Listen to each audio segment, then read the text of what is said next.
Welcome into an all-new Jock Market Power Hour for this week's RBC Canadian Open. I'm Rick Gaiman, that right there, Joe Icedoni. And Joe, I tweeted this out, man, but it's been chaotic. This feels like home. We're cozy on the couch. It's a Wednesday night. We get to just have a little fun, talk a little stock market DFS, and not let all the troubles of the world infiltrate us. Yeah, absolutely, man. The one constant in the week is 8:15 with you and all of our friends here in the chat. So as always, happy to be here. Brett, what's up, buddy? Looking forward to this next 45 minutes and actually talking mostly, I'm sure, Canadian Open.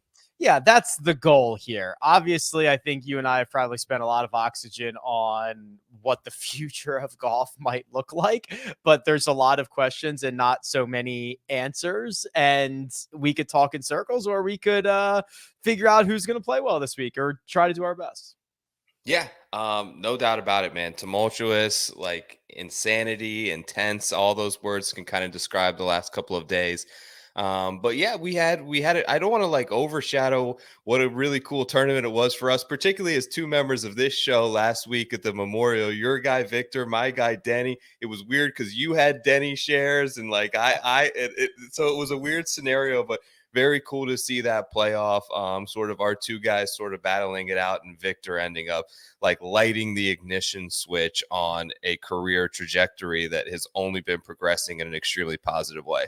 Yeah, I'll tell you what, it was weird because, you remember, Sunday was just an absolute log. There was a million guys within 2 shots of the lead. And when Denny was like a couple shots clear, and I'm like, okay, I've got, I'm pretty invested in Denny. I've got a lot of action in him in the jock market and in DFS and like all these other places. I'm like, oh, this is great. I love this. I love where this is going.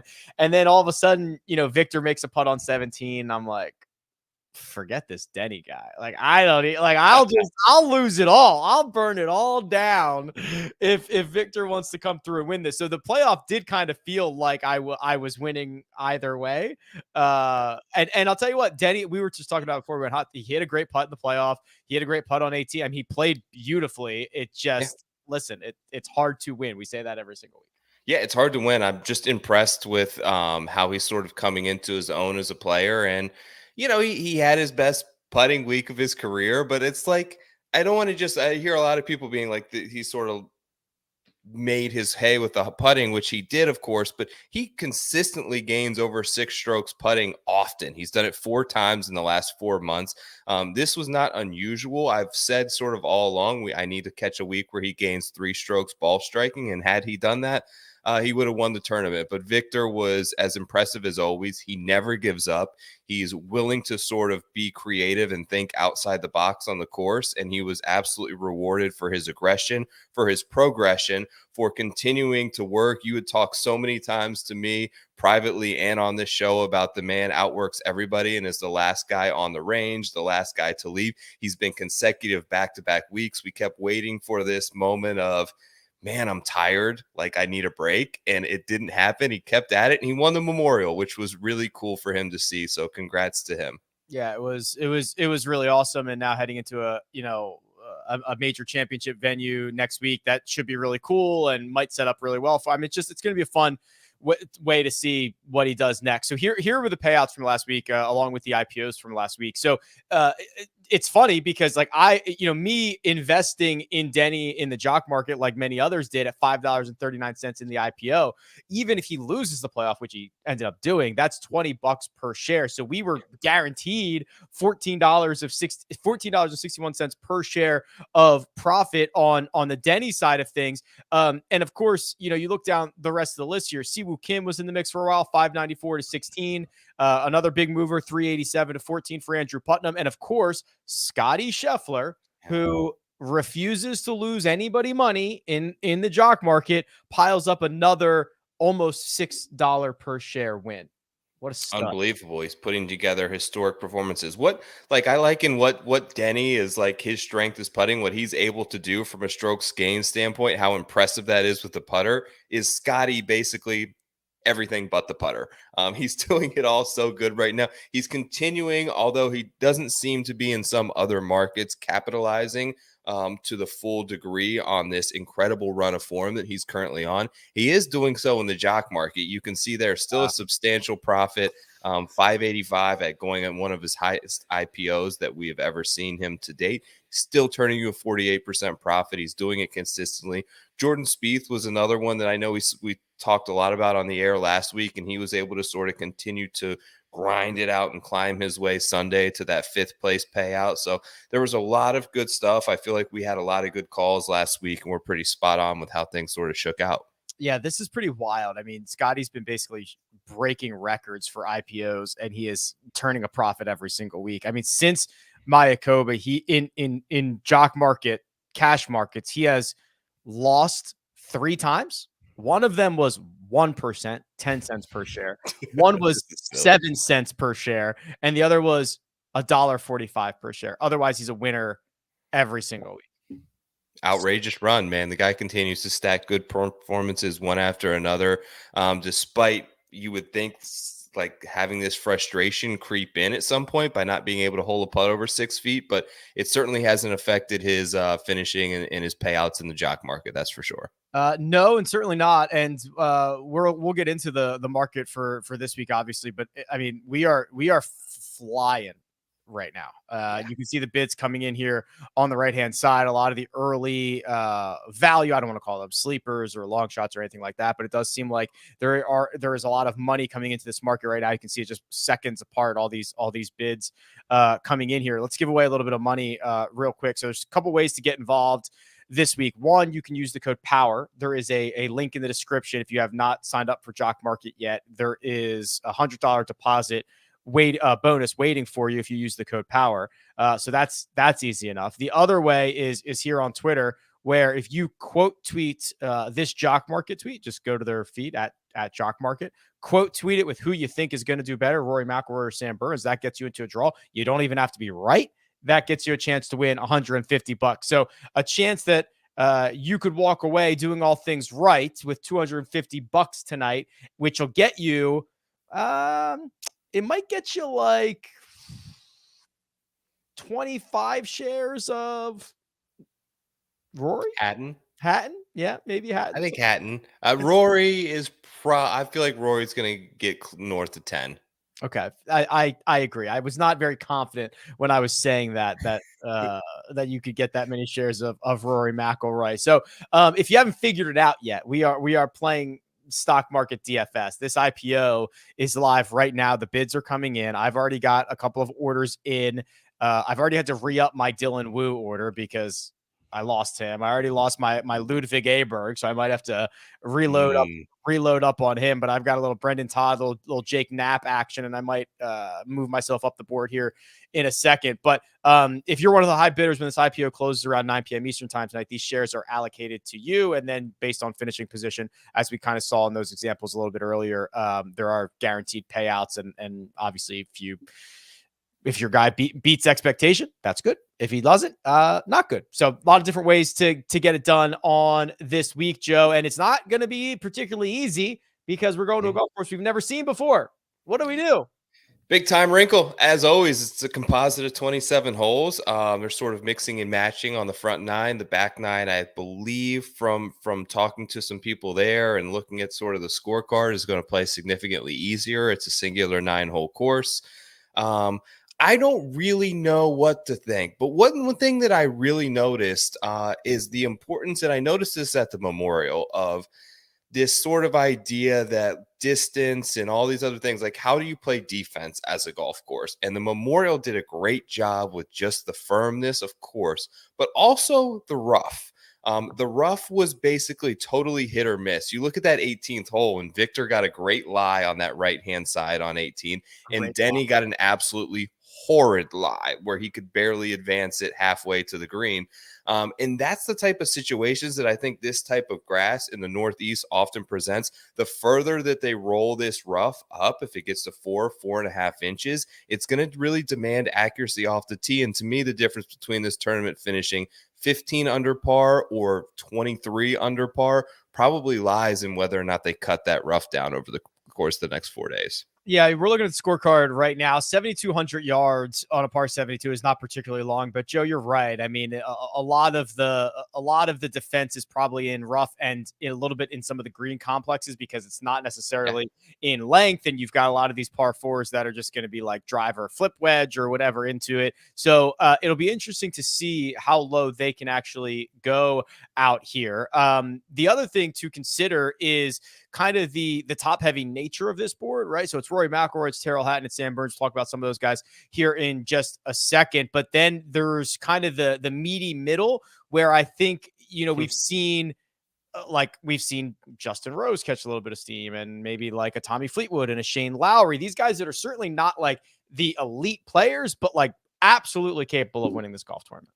100%. Yeah. And then after that, there does seem to be like, I feel like right after like Rose and Connors and Lowry area, you do get that sort of secondary drop off again. But we do absolutely have some big names. We have some guys like European players that come over that sort of make this pit stop on the way to the West Coast for next week. It should be a good field. Obviously, Rory's the defending champion. He's got a ton on his mind, to say the very least, this week. So yeah, there are a lot of good players. Surprisingly, for this being sandwiched between an elevated event and a major championship, we ended up getting a pretty good field here.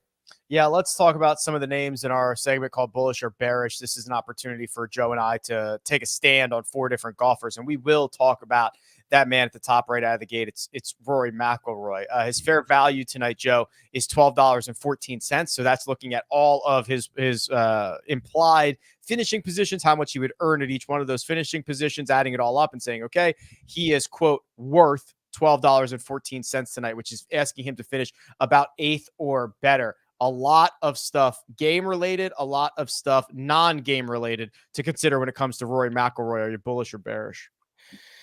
Interesting one. I've actually been very bullish and had shares of him in the last 2 tournaments that he played, both at the PGA and at the Memorial. Both those tournaments, he was like $8.50 a share. Now we're getting up to that $12 mark, which I think he gets close to hitting tonight, which closes you out of a lot more finishing positions, going from $8 to $12. And it's not even really so much what's going on off the course. It's hard for me to psychoanalyze that, as it is with anybody, without getting directly inside his head. Is this a weight off of his shoulders? Is this a further burden that keeps him less focused this week? I don't really know the answers to that. What I do know is I watched the final round of the Memorial really closely, and he had a lot of horrible wedge shots. So when you're at 7,200 yards, I feel like the steep inclines and declines off the tees and into greens here will have him sort of club down quite a bit off the tee and attempt to hit the fairway. And then he's going to have 140 yards. And the difficulty with Rory that I think he has, which is both a gift and a curse, is the guy can hit a pitching wedge like 160 yards or 195 yards. So how do you pick the right percentage of how hard you hit the shot in shot shape? There's just such a spectrum there. And it's something that without a doubt, he's sort of been struggling to find that 85%, quarter arm wedge shot that I think that he's going to need around a place like this. I don't want to dive too much into the merger stuff, but I do think it's interesting that you said, is this a weight off his shoulders, which is kind of the first time I've thought about that. He said he's, resigned. He's come to terms with it, like whatever. Right. Mm-hmm. I wonder if he is somewhat relieved that there might be a finish line in sight. Right. And he does not have to be the spokesman of the PGA Tour for the next 5 or 10 years. He could just you wonder. And it comes down a little bit to, I guess there's been some debate on like these people want to figure out, when did he know, right? Did he really know 2 days ago? Did he have an idea that this could potentially happen a month ago, which is why he shut down some comments in press conferences? I don't know the answer to that, but there is, I feel like, a scenario in which, this could kind of sort of, he's been carrying this weight and this secret around potentially, and this idea that this could happen. Now it's just out there. Now just go play golf. Interesting. Okay. I hope he does. I hope he wins by 30 shots this week, but I don't think I will be involved in it if he does. Okay. You mentioned it, right? We've got the wedge concern. I'm also I'm worried about the putter. I mean, no one's really wants to talk about the fact that this is like the worst putting season or year of his for a long time. I mean, he's just a very pedestrian putter on a golf course that might ask him to make a lot of putts. The wedges aren't there. insert any other non-golf narrative, and you're probably not going to see me investing in Rory McIlroy tonight. How about Matt Fitzpatrick? I love the swag Matt Fitzpatrick put out there by just kind of skipping his 1 o'clock presser on Tuesday. It's like, no, if you think I'm going to be the guy who runs out there and starts answering these questions first, you are wrong. Fair value tonight, $9.54. That asks Matt Fitzpatrick to finish about 13th or better. Are you bullish or bearish on Fitzy? I'll say bearish as well. Mixed bag, which is crazy to say for a guy that has a top 10 in a major championship and also won an event in his last 7 events. But the form seems to be inconsistent right now. 3 missed cuts in his last 7 starts. That's not exactly positive. Things are up and down. When you look at some of those shorter wedge ranges, he's really struggled there. The off the tee has taken a bit of plunge. When I sort of looked at some stats in terms of birdie or better rates on easy golf courses, not exactly favorable. He's in the bottom 100 in the entire field this week in terms of those stats. I wonder more so about, Fitz has been another very vocal one that has been anti-live, and these guys should never be allowed to come back. He cancels his presser. He doesn't really want to speak to the media. I'm just wondering the effects that could potentially have on him this week, as well as Rory. I just feel like the stats and the unknowns of those other things will make me ultimately bearish because it's been a fluctuation with him. It's valid, and you're right. He's been very volatile. He had the neck injury. He didn't play well. He won, and then it was like, okay. I will say I'm definitely more bullish than you are. I'm not sprinting to buy up 300 shares of Matt Fitzpatrick tonight, but I love the idea that after a really sour round 1, he was one of the best golfers Friday through Sunday last week. Great point. And I think that that's kind of the blueprint of what you want around this place and around of all the places that Matt Fitzpatrick's going to go to. So I'll take a more bullish stance on Fitzy than you will. And I'll take a bullish stance on Sam Burns. We look at the top of the board. There's going to be a clear, probably 3. It's probably going to be Rory, Sam Burns, Terrell Hatton. That seems to be the way the markets are building towards as we speak. And this is the guy that I did bet, Joe. And I just look at the upside. I think he's a little bit riskier. I don't think he's a safe stock by any stretch of the imagination, but I think he is the upside guy who hits his wedges well, who can get it hot with the putter, who is talented. And honestly, I'm not sure this dude cares all that much about the noise that's going on around him. I spoke with him, we interviewed him on the first cut, and I could not gotten this guy's blood pressure over anything if I tried. It's unbelievable. Yeah, he's a cool cat. Him and Scotty hang out and seem very, very chill, to say the least. And I'm bullish as well. Look, at this price point, it's going to ask him to finish about top 16 or 17 based on where his fair value projection is. He's done that in the last 4 out of 6 starts. Now, the other 2, of course, were missed cuts, but I'm encouraged by the finish at the Memorial. I'm encouraged by the finish at the Charles Schwab. He seems to be trending in the right direction. He's gained strokes ball striking, over 3 strokes ball striking in, I believe, 4 out of the last 6. So when he's playing well, he's hitting his irons well. And I just feel this sense of maybe he's overlooked this week, and based on the talent level of player that he is. And if we catch maybe a unfocused Rory and a sleepy Fitzpatrick, he's got to be one of the next best favorites in terms of opportunity and win equity. All right. And finally, this would not be the Canadian Open if we did not discuss a Canadian. In this sense, it'll be Adam Svensson. $7.31 is his fair value, which is asking him to finish about top 20. So I'll shoot this over to you, Joe. Adam Svensson, bullish or bearish? Yep. Bullish on Svenny. Typically am, but more so of late with some of the elevated performances that he's had in these bigger events and fields, particularly Wells Fargo in the PGA Championship. Being able to just finish top 40 there, I think, was a big positive for him in courses that I wouldn't normally align with his course fit.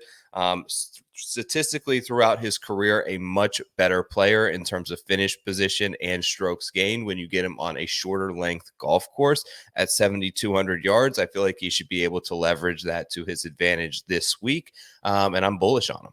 All right. Adam Svensson is one of the Canadians who could be, I think the last time a Canadian won the Canadian Open was 1954. So there's some guys who are trying to get the job done for this week. I'm going to refresh the big board here. I'm going to show it for the first time. I've been keeping an eye, Joe, on when the bids are roll. There you go. Okay, Adams. When the bids are rolling, like Sangmoon Bae, Callum Tarrant, and Peter Kust, we are deep into a power hour right now, my friend. A price for every man in the field. Where else are you gonna is Rick gonna put out a portfolio 3 hours before this thing starts of who did you have? Jake Nass, did Dylan Wu and Brendan Todd? Yeah, Jake Knapp, Brendan Jake Nass. Todd. I still have them. I'm still I mean, people can see what I'm willing to go up to on these guys. So I might lose Dylan Wu again here shortly, but Brendan Todd I might hold on to for a while.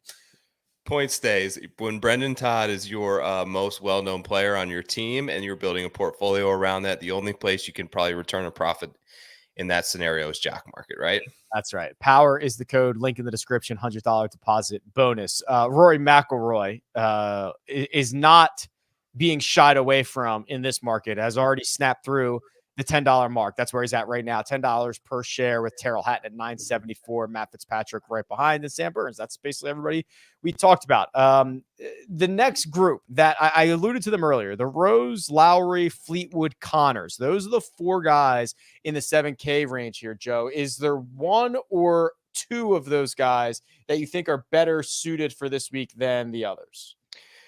I think Justin Rose is the guy out of that range, and that's more so me trusting where sort of a lot of the sharp money I've seen come in on him this week in terms of an odds crash in the outright betting market. The majority of head-to-head matchups that he's been placed in as well, he's seen pretty heavy dollars on his side. The form aligns. He's been great with his wedges, up and down with the putter, but this is sort of where he found something last year at this event. And I just wonder that with everything going on right now, everything does seem to be aligning in the correct way for someone like Justin Rose. I kind of like the fact that he had an off week and didn't have to grind it out at the Memorial and can maybe continue his run of form from the PGA Championship and the Charles Schwab where he's really solid. Yeah, we kind of talk about this a little bit with some of these guys, but this is such a good stat profile. He is no longer required to gain 7 strokes with the putter. He's actually hitting it much, much better. Game looks sharp. And I think this is kind of one of the last really good spots for him. I think, depending on the schedule and the grinds, like Travelers might be good, but I think we're kind of running out of pretty good Rose spots. So you might as well kind of get him while he's hot in that situation. He's currently going for $7.77 per share. His fair value tonight is $9.12. After that, we get down to some more interesting names. A couple of Canadians in Svensson and Hadson in this $6 range. Eric Cole, Adrian Moronk, and Sahith Thagala.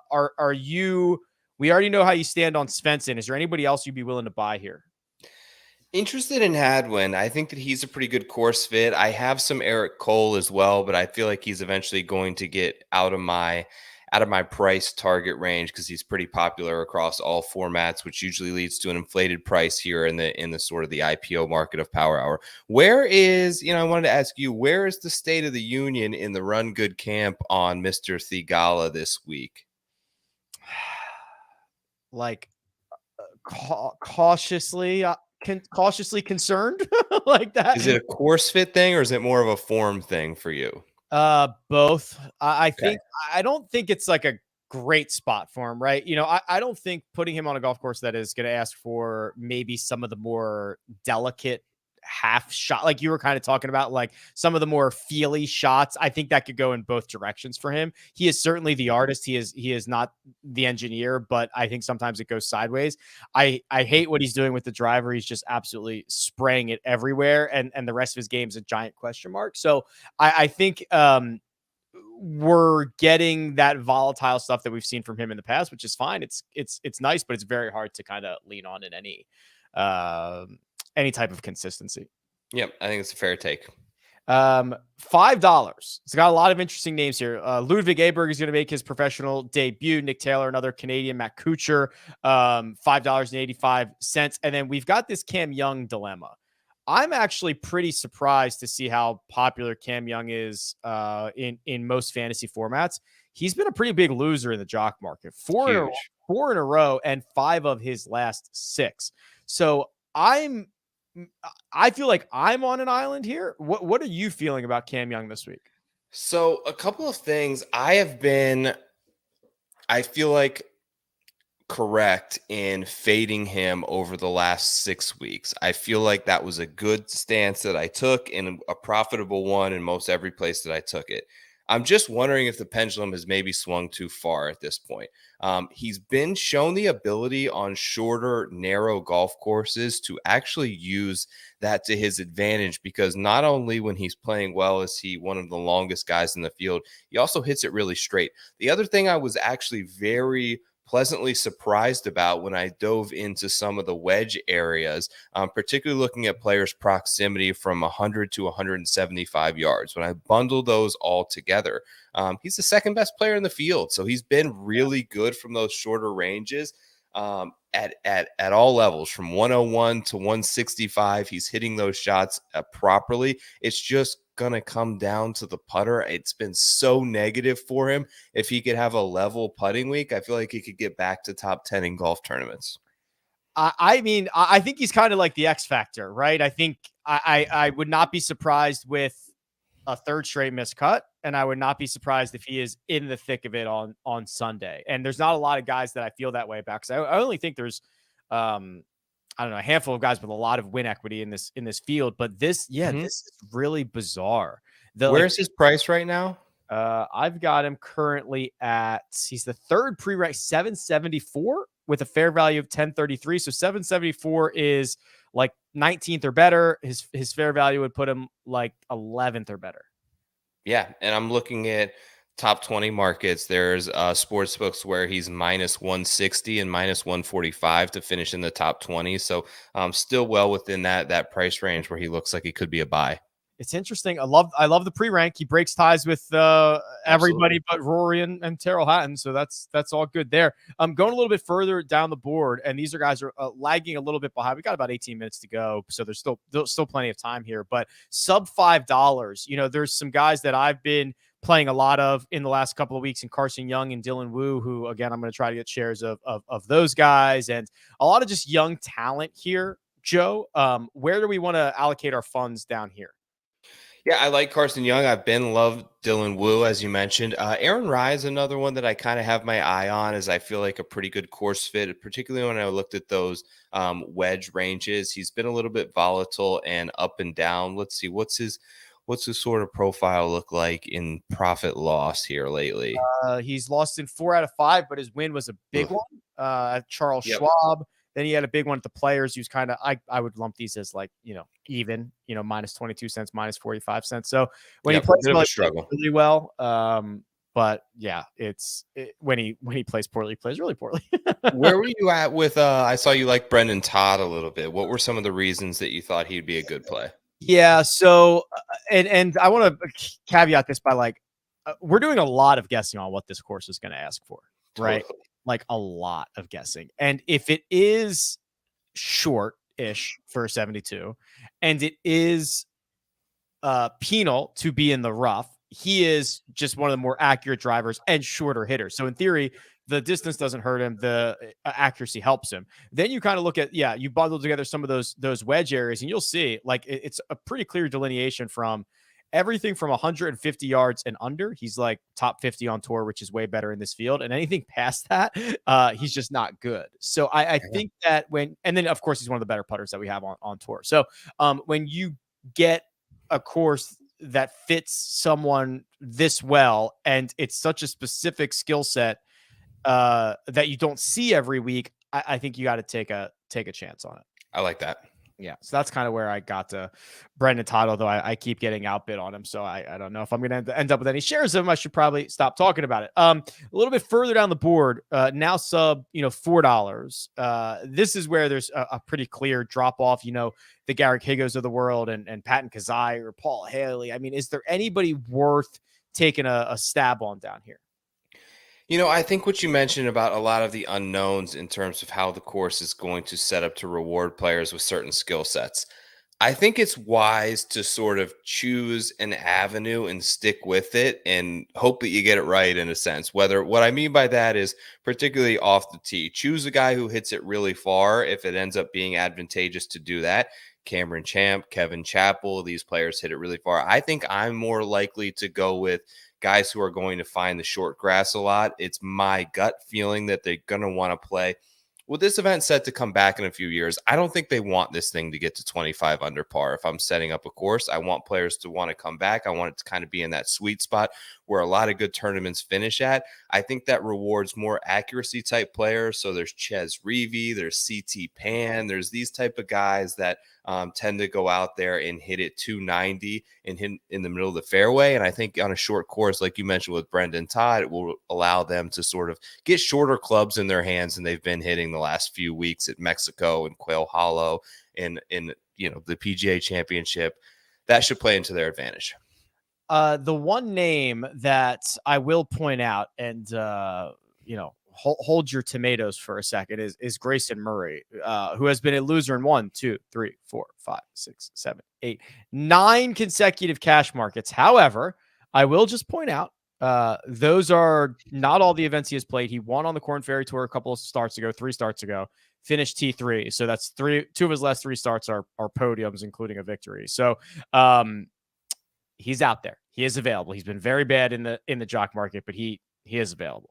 If I flip this around, Joe, and look at the top 10 golfers, you'll see that the cheapest top 10 golfer I can get right now is Sahith at 750. I'm pretty impressed with how mature this market is with about 13 minutes to go. Yeah, everyone is moving along pretty quickly. We've got 3 guys in the $9 range, 3 in the $8, 3 in the $7 right now from what I'm seeing. So depending on how you want to allocate your funds, there are a lot of different options there. Where I'm looking now where Ludwig has gotten up to. 536. That's 31st or better. Wow, yeah. Okay, that's pretty high. What about, is Sam Bennett in the field? He's not. He is in the field. He is not in the market. Interesting, because I actually bet Sam Bennett this week. And the only reason that I took him, Rick, I took a top 40 position on him, and I took him for an outright at 250 to 1 or whatever. But I'm like, Ludwig's 50 to 1. Like, let's give Sam Bennett a little credit. He has 5 collegiate wins. He won the U.S. Amateur. Sam Bennett played in the Masters with Scotty Scheffler, Max Homa, John Rahm, and Brooks Koepka. He also made the cut in the U.S. Open last year. So we're quick to sort of look at the new flashy Ludwig, and I think he's going to be fantastic. He's a great player. But I think that's maybe if you ignore some of the bright shine coming off of him, there's guys that aren't that far off of this guy that are, a third of the price. You are preaching to the choir. I typed in his name earlier and I was like, let me fire this guy up. And he didn't show up. And I was like, oh man. I don't know what happened. I don't know. He got lost in the shuffle or something, but he is not in this market, unfortunately. Okay. Rory McIlroy now through $11, so that's ninth place or so, 9.8. Terrell Hatton, I guess we haven't really talked much about Terrell Hatton, so this is probably going to be one of the most expensive IPOs. He's $10.22 right now. That's got to be, this is he's already the most expensive he's ever been. I mean, I get why, Joe. Weak field. Yes. He's been crushing these much better fields, and the metrics are there. Like I get it, but this is now the most expensive we've ever seen. Yeah, he's while not always being in wonderful control of his emotions, he is in great control of his golf swing right now. He hits almost every fairway. He's got it on a string off the tee. That wedge range with the spectrum that I mentioned with Rory McIlroy, Tyrrell doesn't have to deal with that problem. Like, he knows exactly his yardages, seemingly with wedge, 9-iron, 8-iron, that's within a 5-yard range. And if it's not perfect, he's like getting upset with it now. To me, it comes down, like, he sets up great. I think that he's going to play fantastic. I think that he is by far the second favorite to win, in my opinion, behind Rory. It's going to come down to, like, whether or not he's middle fingering this golf course on Friday or not, or whether he kind of likes it. So, but his game has been really, really good and sharp lately. Yeah. Yes. He might be middle fingering it and still might win. I don't know. I mean, he very well could. Yeah. Here's the second page. So if you guys are real deep divers and you want to find somebody on the second page, let's see if we can pick out somebody each here, Joe. Oh boy. I will go with, God, this is so bad, Kyle Westmoreland. had a really, I mean, it's don't look at the results, but he was in contention at a Corn Ferry tournament. I think it was last week. Moves it a long way. I would try him, but this ain't great. Yeah. There's a couple down there. I may need to refresh, and a couple down there at like $1. Like, I don't mind. I saw Grayson Sig was down there. I'm sure he's still not much higher than that. Callum Tarrant is another sort of interesting one that I was very high on coming into the year. Flashed a little bit at the PGA Championship and then imploded the next week at the Charles Schwab. But you're going to get this sort of volatility here in the $2 range. You just have to hope. What I really look for is, what's a guy's like upside week like? Like, if he has a 1 in 5 week, is he going to finish 34th or is he going to finish 9th potentially? So the guys with the higher ceiling, I think in this $2 range, are the ones you got to go for. Okay, so we're on the move here. Rory McIlroy trying to get through $12 per share. Terrell Hatton trying to get through 11, and Matt Fitzpatrick trying to get through 10. Where's Cam Young's like 16 to 1-ish in most books, right? So he's kind of in that like right behind Sam Burns type of deal. All right, that's probably a pretty good price. Right behind Burns, like right in front of Rose. He's right in that range.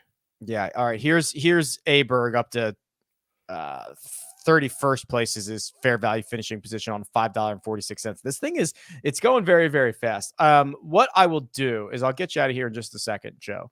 But we kind of talk about portfolio building a little bit, and this event, we've had so many weeks where the winners have been the favorites, right? The chalk. And this feels, with the combination of the strength of field and the very unknown nature of the golf course and how it's going to play, and the fact that it's not very long, like, I think a lot of guys are live.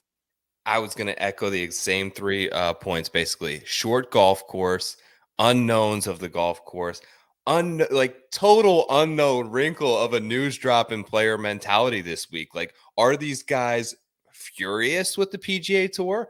Are they excited for this new opportunity? It's going to be totally a case-by-case basis, and that added wrinkle leaves me to believe that it's only can work positively for the guys looking to sort of capture an initial victory, I think. And you just hope that it negatively affects some of the guys at the top. And if it does, this thing is absolutely wide open with a lot of unknowns and a lot of players in the field looking to sort of break through. All right, Joe, get out of here. Go build a portfolio. We'll catch up with you here in just a couple of minutes. I'll take you the rest of the way. This IPO is going to close in about 6 or 7 minutes. If you're watching this live, if you want to get involved, the code you're looking for is POWER. There's a link in the description. You can rock on over, get your $100 deposit bonus. And also, if you go quote tweet that Jock Market tweet with who you think is going to do better, Rory McIlroy or Sam Burns, you will be entered into a draw for another $150. And with that, Rory McIlroy has just gotten through his fair value for tonight. So 12.19, he is up to 12.55. That is asking him to finish about 7th or better. Rory McIlroy, 12.55, is the most expensive that he has been, ever. Rory McIlroy, one of the best players ever, has just reached an all-time high on a week where he got rugged.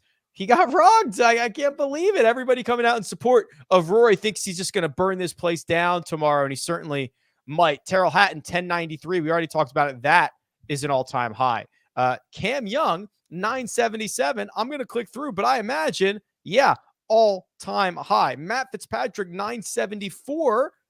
Should I look? It is an all-time high. We have got some guys setting records here. Sam Burns, 906. No way. He had to have been more expensive at like a Valspar. Okay. Last year he was 976 at this event, 1092 in Houston a couple years ago. So he's got a little bit of wiggle room to go. Justin Rose at 856. So Jay Rose, the 8th pre-ranked golfer, still short of his own fair value here, along with Corey Connors, Shane Lowry, Tommy Fleetwood. They're kind of living in that second tier together, below those bigger names at the top. You go a little bit further down to the middle of the board, you'll find guys like Nikolai Højgaard at 589. That is well below his fair value. You could argue the fair value is too high, $8.15, but He is well below his own fair value right now. Brendan Todd, my guy, up to 550, which means I might have lost my shares. No, I didn't.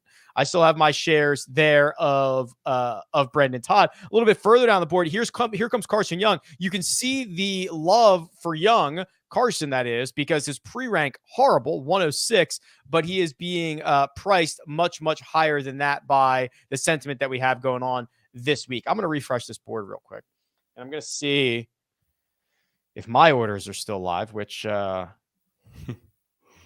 seemingly are barely. Okay, the big board is back. We've got Terrell Hatton, 1093. No surprise there. Let's flip this around and look at the top 10 golfers.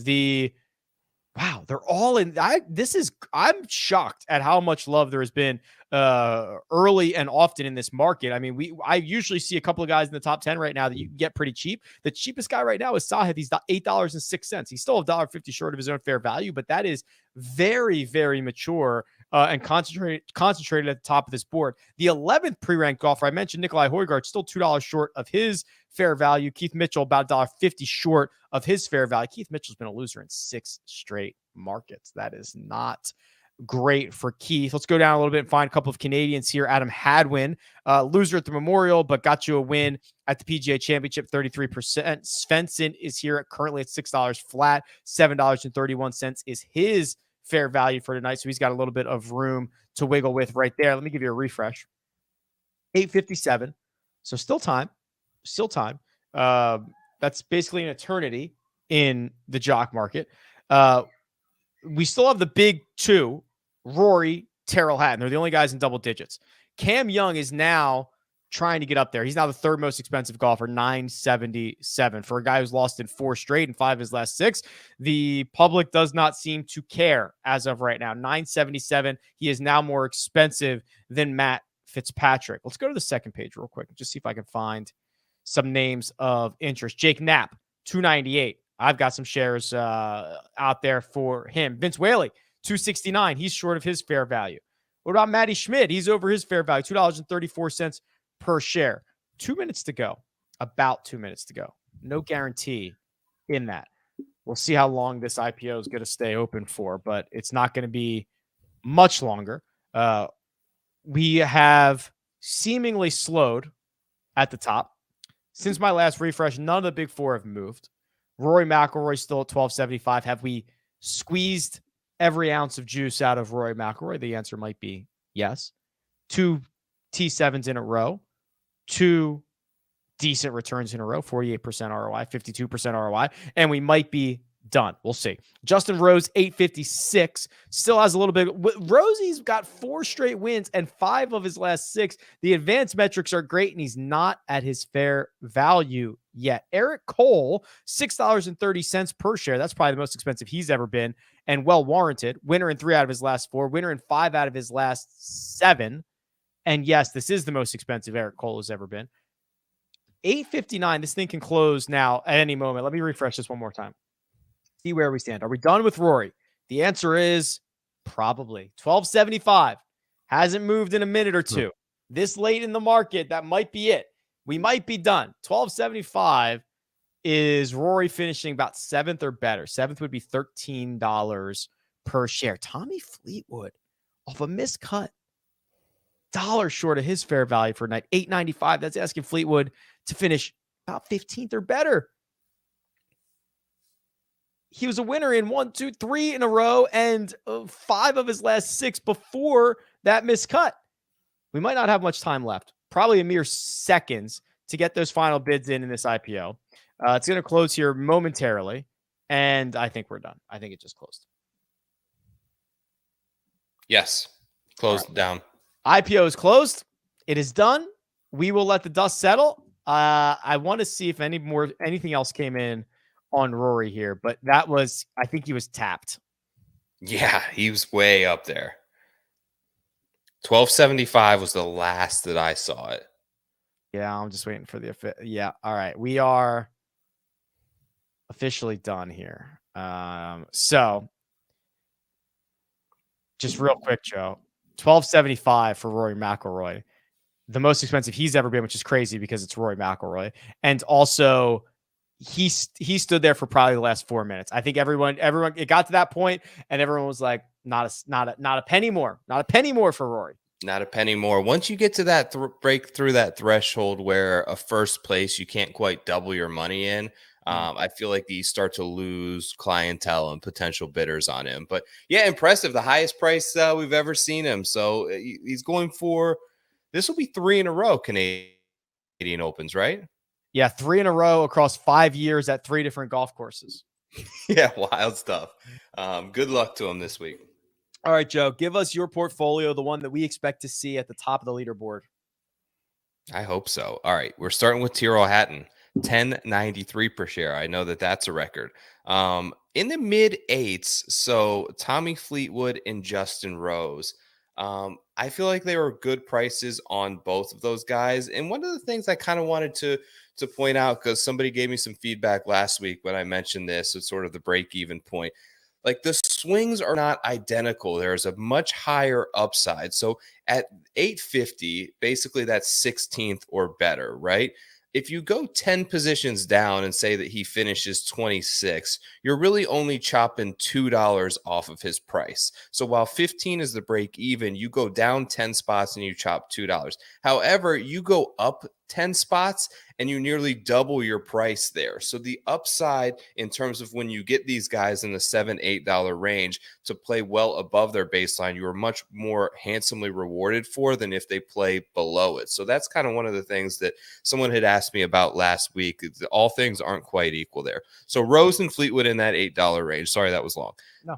Svensson, Todd, Kuchar in the sort of the next middle range. Then I go down to the cheaper range, and it's Brandon Wu, Russell Knox, and you talk me into Grayson Murray. What can I say? I have no idea, but when Run Good is on him, I need a little action. Oh, boy. All right, well, we'll see. He also got into it with Rory at the players' meeting, so maybe that's a little something he needs. Tyrrell Hatton, Tommy Fleetwood, Justin Rose, Adam Svensson, Brendan Todd, Matt Kuchar, Brandon Wu, Russell Knox, and Grayson Murray. I was able to retain some shares of Jake Knapp, some shares of Dylan Wu, and some shares of Brandon Todd. So we are the Todd brothers this week, Joe. We will hope that he figures out a way to get himself, I don't care, anywhere near the top of the leaderboard would be just fine by me. Yeah. Let's go through some of these other prices here. I think I called it out as we were going through. There were like 4 or 5 guys at least, especially ones near the top of the board, that got to their all-time highs, but they did start to shake out pretty close to their betting odds. I think the only one, I guess Burns would be at 906 and the 5th most expensive golfer, a little bit out of position here. I would agree with you. Surprised a little bit by Cameron Young being 3rd. If I'm being quite honest, he's either 5th or 6th on most odds boards that you will look at. Tommy Fleetwood obviously getting some love, and I've got love for Justin Rose right there. There are some books where he's down to 15, 16 to 1 at, and I think is very likely to come in here and potentially nab his 2nd victory of the season playing in such good form. I am stunned about the Cam Young stuff. So we'll see. I mean, obviously I love the talent, but man, I'm not quite there, especially at that price. Eric Cole, I mentioned him, $6.30. I like that. So Ludwig did finish at 546. So that's going to ask the freshly minted professional to finish about 30th or so or better. So no, okay. We'll see how that shakes out. Dylan Wu's been pretty darn good as of late, $4.34, but well over his fair value. So it's not like he was a secret by any stretch of the imagination. The secret was out, but man, you know, the weather seems pretty stable all week, Joe, and just the idea of like, I don't like, is someone going to shoot 9 under tomorrow? Is 3 under going to be the first round? Like I have like an idea, but I'm prepared for chaos. Yeah, 100%. I don't really know what to expect. I think the beauty of Jock Market is you can kind of let things unfold in front of your eyes and then make a decision after you have a little bit of the information. You're not allowed that in other formats. So we're allowed to sort of gather a little bit.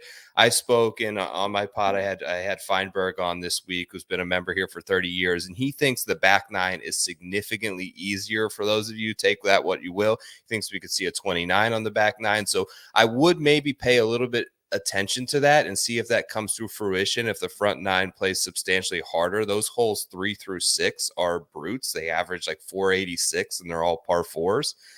So pay attention to that. It's a good thing in Jock Market. If you know that your guy potentially starts on the back or starts on the front nine, excuse me, and is a couple over par, he could have a really good back nine incoming and vice versa. So one thing to just sort of keep an eye on the scoring averages per holes and per nine throughout the week, I think could be helpful with no real weather draw and wave advantage that I'm seeing in mind right now. I love it. I love it. That's smart and strategic. Now, this time next week will be a big one. It'll be the U.S. Open, and obviously the conversation around the world of golf and its future will not be dying down. It'll probably actually be ramping up. But Joe, there's something special about a U.S. Open. It's going to be a West Coast U.S. Open. LACC is going to play host, and it seems like it's going to be a phenomenal spot. So I am, as you can imagine, quite stoked about it. Yeah, I'm so excited about the course, as I was last year for RickRunGood, and to see what it has in store for us. Kind of unfortunate for the USGA back-to-back years where all their press conferences are just going to be about one thing heading into the week, and maybe cast a little bit of shadow on the tournament, but it will not cast a shadow over Wednesday at 8:15. We will be here. We will be talking about the course. We will be talking about all the players that we like. And I'm looking forward to this week just as much as I am next week. Use the code POWER, get your deposit bonus, and go rock your shares. Follow Joe on Twitter at TorPicks. You can find me at RickRunGood. This has been your Jock Market Power Hour for this week's Canadian Open. Good luck.